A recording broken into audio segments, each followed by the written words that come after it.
The Kurath Empire was feared across the stars. For years, they moved from one world to another, leaving fire and silence behind them. They had powerful ships, strong weapons, and no mercy. Every planet they attacked fell within days. No army could stop them. No defense held long.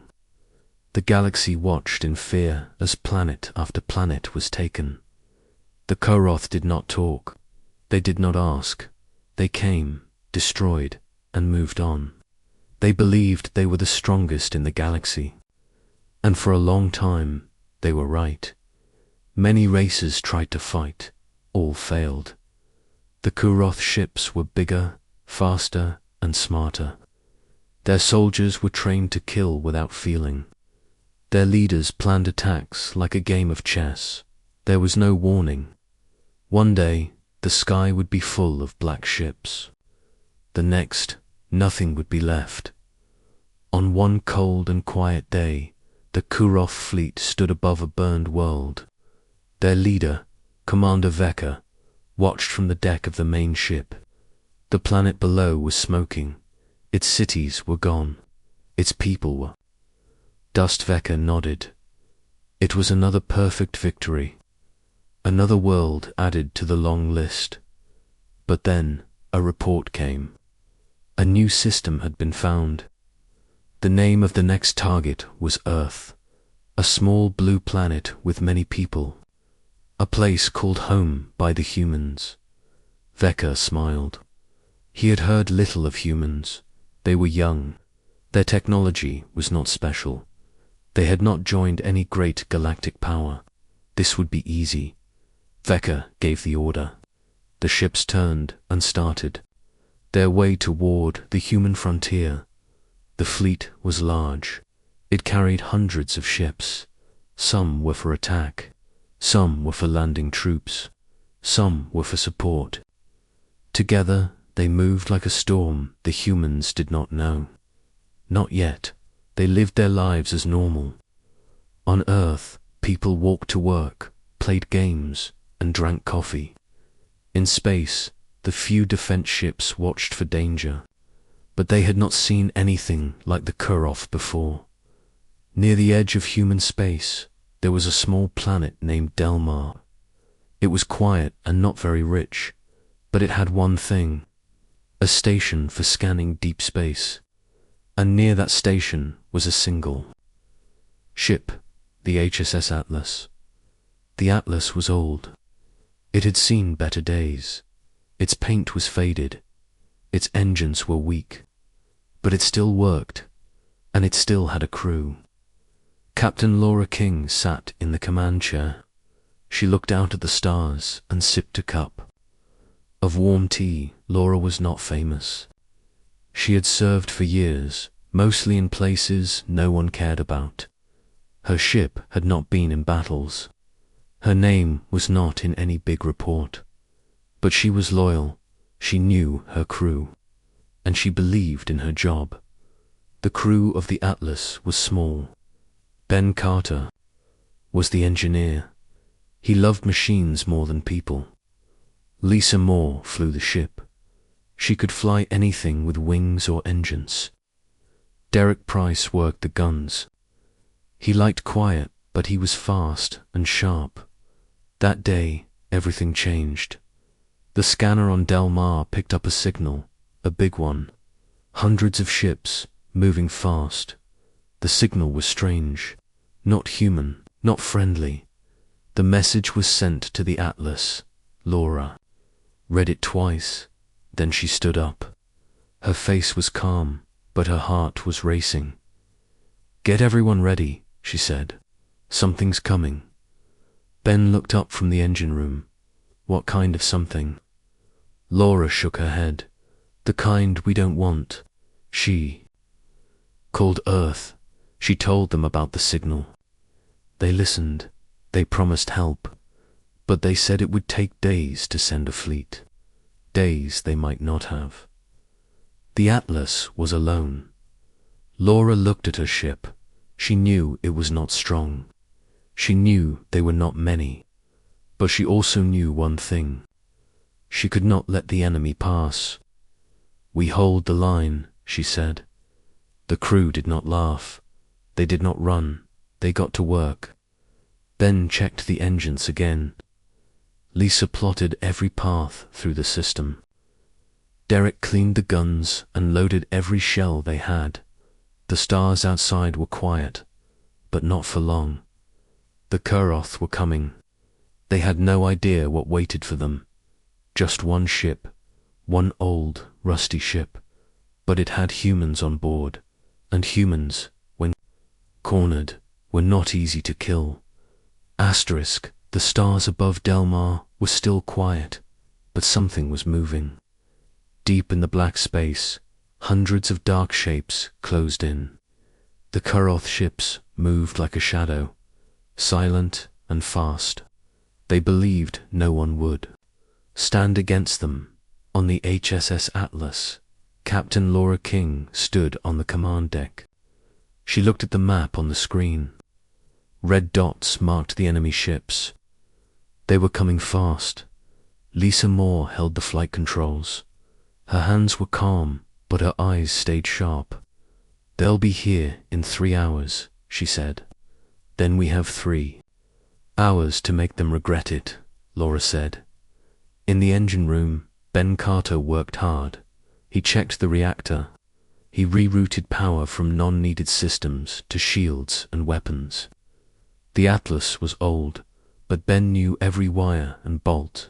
He talked to the ship like it was alive. "You're not pretty, but you're tough," he whispered. "Let's give them a fight." Derek Price sat at the weapons station. He lined up the guns. He checked the torpedoes. He made sure every launcher worked. He loaded the last shells by hand. He was quiet, focused, and ready. Laura called the crew to the bridge. She looked at each of them. They were not heroes, not trained for this kind of fight. But they were human, and they would not run. "We are all that stands between them and Earth," she said. "We can't stop them all, but we can slow them down, make them think, make them bleed." No one spoke, no one left. They nodded. They were ready. The first wave of Kuroth scouts entered the system. Small, fast ships, made for speed and strikes. They did not expect to find resistance. They did not expect to be fired on. Lisa flew the Atlas through the asteroid belt near Delmar. The rocks gave them cover. The Kuroth chased them, but the Atlas moved like smoke between the stones. Derek opened fire. The first scout exploded, then another. The third clipped an asteroid and shattered. Ben rerouted cooling lines to the engines. The heat built up fast, but the ship moved quicker than ever. Laura gave short commands. Her voice was calm. Her mind was sharp. She read the enemy paths and made fast choices. More Kuroth ships entered. The fight grew. The Atlas kept moving. It fired, dodged, and struck again. 3 more enemy ships fell, but the Atlas took hits too. One engine flared and died. Sparks flew from the control panel. Ben ran to fix it. Lisa kept flying with one hand while cooling systems blew steam. "We can't take much more," Ben shouted. "Just a little longer," Laura said. The Kuroth slowed. They had not expected this. One ship, standing and fighting, and winning small fights. They pulled back and waited. The main fleet was still hours away. But now, the Kuroth were watching. Laura used the time. She called every ship in the area. Mining freighters, cargo haulers, old patrol ships. Some answered, a few were close. They were not strong, but they wanted to help. "We're not soldiers," one freighter captain said. "Neither are we," Laura answered. "But we stand, or we fall." A few ships turned and came toward Delmar. They brought spare parts. They brought food. They brought extra fuel. One even had old missiles. The Atlas became the center of a growing defense. It was not an army, but it was a start. Lisa trained the newcomers to fly in formation. Derek shared firing plans. Ben helped patch up their systems. Laura watched the skies and planned the next stand. Then came the second wave. Bigger ships, heavier guns. The Kuroth were angry now. The sky lit up as the battle began again. This time, the Atlas was not alone. The small fleet fired back. Some ships fell, but more Kuroth fell. Laura knew this was only the beginning. The full fleet would arrive soon. They still had little chance. But now, the Kuroth knew something new. Humans did not give up. Even when they were outnumbered, even when they were broken, they stood their ground. They held the line, and the Atlas kept fighting. The third day came. The space around Delmar was full of broken ships and burning metal. Smoke and fire floated in silence. But the Atlas still moved. Her body was damaged. Her engines were weak. But she had not fallen. Captain Laura King stood at the center of the bridge. Her eyes were tired, but her voice was strong. "We are not done," she said. Her crew nodded. Ben Carter worked in the lower decks. He held a broken pipe with one hand and a tool in the other. Sparks jumped as he worked. He was covered in dirt and sweat, but he kept going. Lisa Moore sat at the flight controls. Her fingers tapped fast across the screen. She had not slept much. Her eyes were red, but she did not stop. She knew every path, every turn, every danger in the sky. Derek Price cleaned the weapons again. He counted every shell. They were running low, but he checked each one. He made sure every gun worked. He knew there would be more fighting soon. New ships had arrived during the night. Small ones, old ones. Some had only light guns. Some had no weapons at all. But they came to help. A cargo ship named Blue Runner sent food and power cells. A miner's shuttle brought spare metal to fix hulls. An old patrol ship called Hammer joined the line. They called Laura for orders. She gave them clear paths and safe zones. She told them to stay close. She told them to be ready. "We are not soldiers," she said, "but we are not cowards." The Kurath watched from deep space. Commander Vecker was angry. His face was cold. His voice was sharp. "One human ship, one weak ship holds our path. How is this possible?" His officers had no answer. They had never seen such resistance. Other worlds gave up. Other races begged for peace. But not these humans. Vecker gave the new order. Send the heavy ships. End this. The Kuroth dreadnoughts moved. Huge ships, black and wide, full of weapons. Each one strong enough to destroy a city. They flew toward Delmar like giants. Laura saw them on the screen. "They're here," she said. She called the fleet.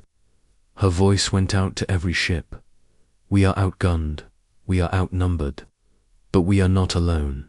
We fight together. We do not back down." The small human fleet moved into position. The Atlas took the front. The others lined up behind. There was no turning now.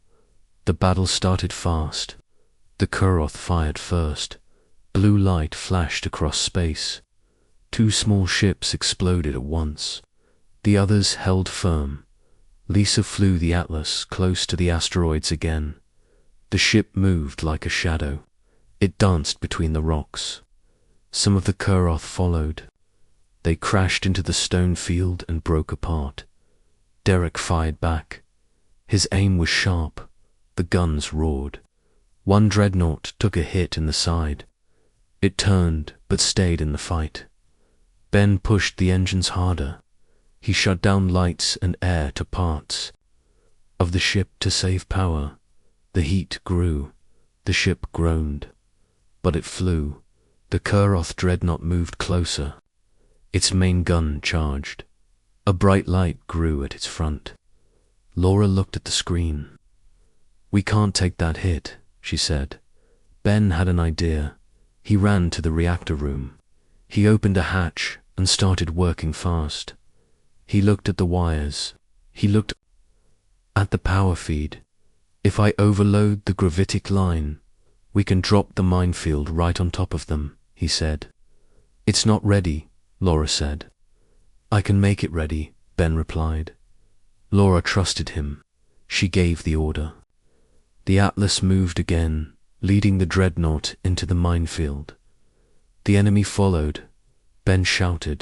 Now, he hit the switch. A wave of energy burst out.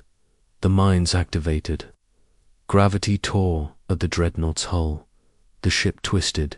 Metal broke. Then it exploded in a flash of fire. Cheers broke out on the Atlas.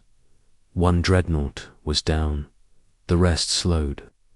The humans had done the impossible again, but the Atlas was damaged. One side was open to space. The air was thin. Fires burned on the lower deck. Laura grabbed the wall to stay on her feet. "Get damage control teams out," she said. "We need to hold." The rest of the fleet pushed forward. The Kuroth were confused. Their orders were clear. Take the system. But now they were losing ships. They pulled back. The battle faded.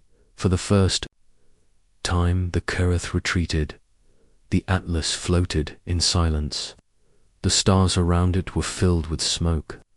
But the ship was still there. Still standing, Laura sat in her chair. She looked at her crew. Tired, dirty, but alive. "We held the line," she said, and they had. The battle was over, but the sky was still full of smoke and broken ships. The Atlas floated near Delmar, wounded, but alive. Sparks flew from the walls. Some rooms were dark. Fires still burned in the lower decks. Captain Laura King sat on the bridge. Her hands were shaking, but her voice stayed steady. She looked around. Her crew was tired, but they had survived. That alone was a victory. Ben Carter walked in with grease on his face. "The engines are holding, but we can't run. If they come back fast, we won't get far." "Then we stay," Laura said. "We'll do what we can." Lisa Moore kept scanning the sky. She watched for enemy ships, but none had returned. The Kuroth were gone, for now, but she knew they would come again. They always did. Derek Price helped a small team load more shells. They had found a broken cargo ship with extra rounds. It was not much, but it helped. Laura called the other ships. Some were barely working. One had no engine left. Another had a large hole in the side. But the crews all gave the same answer. They were staying. "We saw what you did," one pilot said. "If the Atlas can fight, so can we." The people of Delmar also helped. They sent food and medical kits from the surface. They sent repair drones and engineers.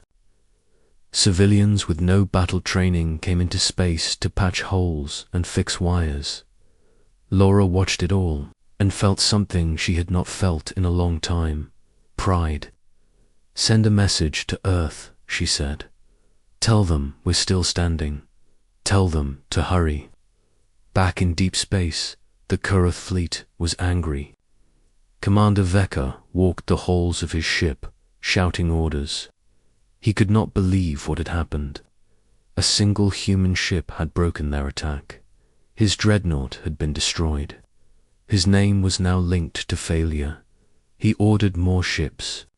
He called for reinforcements from the main empire. He told them to send everything. "We will crush that ship," he said. "We will show the galaxy what happens when you stand against us." On the Atlas, Laura listened to the enemy signals. Their code had changed, but Ben cracked it. He listened to every word. Then he looked at Laura. "They're coming again," he said. "This time with more ships." Laura nodded. "We knew they would." She called her crew to the bridge. "They want to scare us. They want us to run. But they made a mistake. They gave us time." The crew smiled. Not because they felt safe, but because they believed. They started preparing. Ben and the engineers turned cargo crates into shields. They wired extra power from the broken parts of other ships into Atlas systems. They rebuilt turrets from scrap metal. They used everything they had. Lisa trained new pilots. She showed them how to fly low, how to dodge, and how to strike fast. Even mining drones were turned into flying bombs. Derek tested a new weapon, a launcher made from a rail used in construction. It was not perfect, but it worked. It could throw a heavy object through enemy armor. "If it flies and hits hard, it's good enough," he said. Days passed. The fleet around Del Mar grew, not large, but strong in will. Civilians, traders, old soldiers, all joined the defense. Then the Kuroth came. This time, the sky filled with black dozens of ships, big ones, fast ones, cruisers, bombers, destroyers. It was the largest attack so far. Laura stood on the bridge. She gave orders, calm and quick. "Hold the line, wait for my mark." The Atlas moved first. It shot forward, leading the charge. Behind it, the fleet followed. The two sides crashed into each other. Light and fire lit the sky. Ships exploded. Alarms rang, but the Atlas kept moving. It flew straight into the enemy line. Derek fired the new rail launcher. It tore through a Kuroth cruiser. The ship split in two. Ben rerouted power to the front shields. The Atlas took 3 hits, but kept flying. Lisa flew low, close to enemy engines. She dropped a drone bomb on a ship's tail. It exploded. The small human fleet fought like they had nothing to lose. The Kuroth had never seen anything like it. Halfway through the battle, a signal came from Earth. "This is Fleet Command. Help is on the way." "Hold on," Laura smiled, but she did not stop. "We hold. That's what we do." The battle lasted for hours. The human ships fell one by one, but not before taking down enemies with them. The Atlas lost a wing. Fire burned in the halls, but it stayed in the fight. Then came the moment that changed everything. A human freighter, loaded with fuel, ran out of weapons. The pilot, a woman named Nora, called Laura. "I have one move left," she said. Laura understood. "Good luck." Nora flew straight into the largest Kuroth ship. Her freighter hit the center and exploded. The enemy ship broke in two. The Kuroth stopped. Their line broke. Reinforcements from Earth jumped into the system minutes later.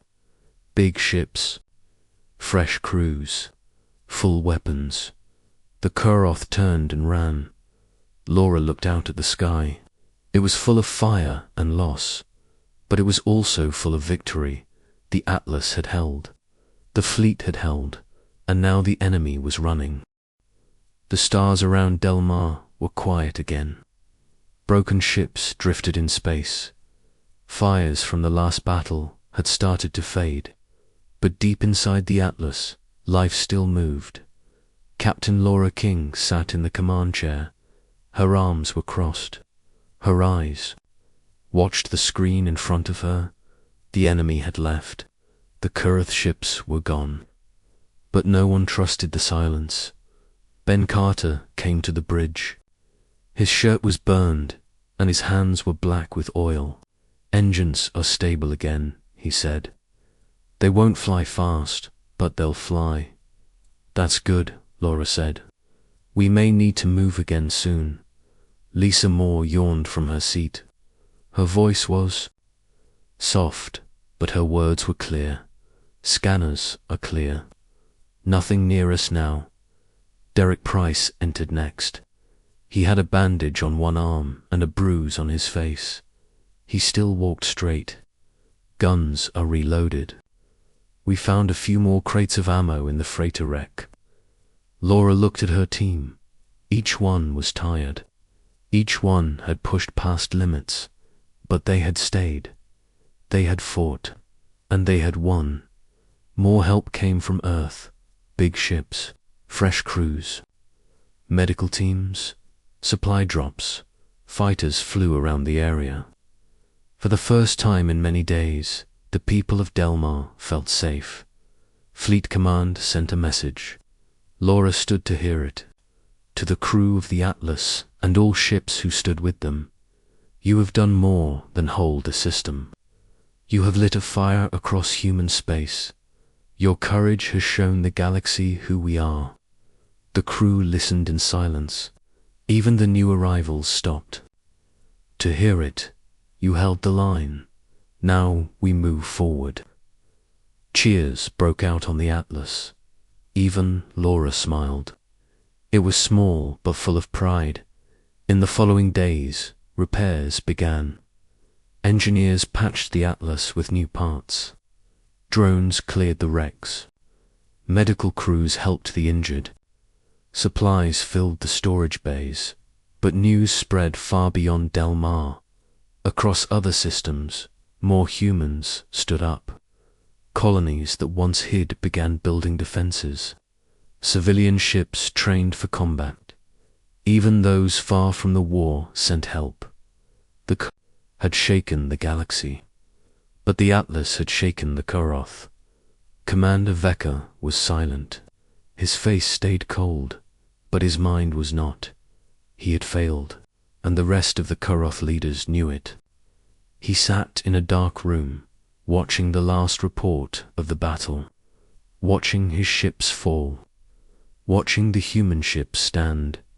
His officers said nothing. No one dared to speak. He knew he would not be trusted again. Back on the Atlas, Laura sat in the quiet bridge. A message came in. It was short. You are requested at Earth. High Command wants to speak with you in person. Laura looked around her bridge. It had become home. The crew had become more than a team. They were family. I'm not going alone, she said. We go together. Ben smiled. That's the only way. Lisa nodded. One ship, one crew. Derek checked. The weapons one last time. Let's show them what we did. The Atlas turned toward Earth. Her engines burned low, but steady. As she moved through space, other ships joined her. One by one, the fleet that had once stood alone became a symbol. Of unity, people cheered as the ships flew by. Messages of thanks came from colonies and stations. The name Atlas was now known everywhere. When they reached Earth, thousands waited. Cameras, officials, families, strangers. The crew stepped out into the light. They were not used to fame, but they walked with heads held high. Laura stood in front of the crowd. She did not make a long speech. We only did what had to be done. We were just one ship, but now we are many. The people clapped. They cheered. The name Atlas was added to history, and somewhere out in space, the Kuroth watched. They had learned something they never knew before. Humans were not easy to break, not because of their ships, not because of their weapons, but because of their will. They could be pushed, they could be hurt, but they would always stand up. The Atlas had held the line, and now the line had become a wall. Asterisk. The Atlas had become more than just a ship. It was now a symbol. Across human space, people spoke its name with respect. It had shown the galaxy that Humans were not weak, that they could fight, that they could win. But peace did not last long. A new report came in. Another human colony had gone silent. No word, no signal. The last message said something was coming. Then nothing. Captain Laura King stood in the command room of a large space station above Earth. She looked at the report. She did not speak. For a moment Ben Carter stood beside her.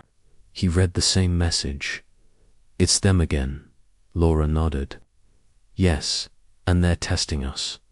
They want to see if we will fight again." Lisa Moore walked in. "Fleet Command says we are not to move until they send orders." Laura looked at her. "But people are in danger." Lisa nodded. "They are." Derek Price stood in the corner. He crossed his arms. "So what do we do? Wait?" Laura looked at her crew. They had been through fire together. They had stood in the worst storm and survived. She trusted them more than any order. "We go," she said, "with or without command." "We go." They returned to the Atlas. The ship had been repaired. It looked new on the outside, but inside it was the same. The crew was the same. The heart was the same. Other ships joined them, not because of orders, but because of choice. They had seen the Atlas in battle. They wanted to stand with it again.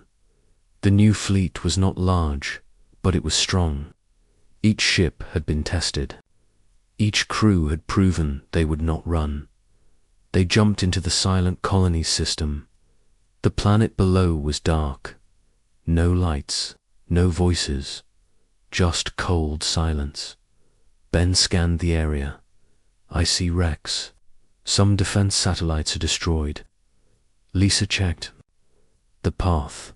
No enemy ships near us now. But something hit this place hard." They moved closer. The fleet spread out. Scouts searched the edges. Small teams were sent to the surface. Laura waited on the bridge. She watched the screen. Time passed slowly. Then a message came in. One of the scout teams had found something. They sent pictures, burn marks, strange symbols. It was the Kuroth, but something was different. Ben looked at the shapes. "This is not the same Kuroth fleet. This is a new force, a faster one." Lisa checked records. They didn't just destroy things. They took something. "Took what?" Laura asked. "People," Lisa said. "They took people." Silence filled the bridge. Derek stepped forward. "We can't let that stand." "We won't," Laura said. The fleet searched deeper. They followed the path the enemy had taken. Pieces of broken ships marked the trail. Faint signals pointed to a new system. They jumped again. This time they found them. A Kuroth station built in secret. Inside, the missing colonists, held in cages, watched by machines. Laura saw the images. Her jaw tightened. "We hit them now," she said. Fast and hard. The fleet moved into attack. The Kuroth were not ready. They had not expected the Atlas to come so soon.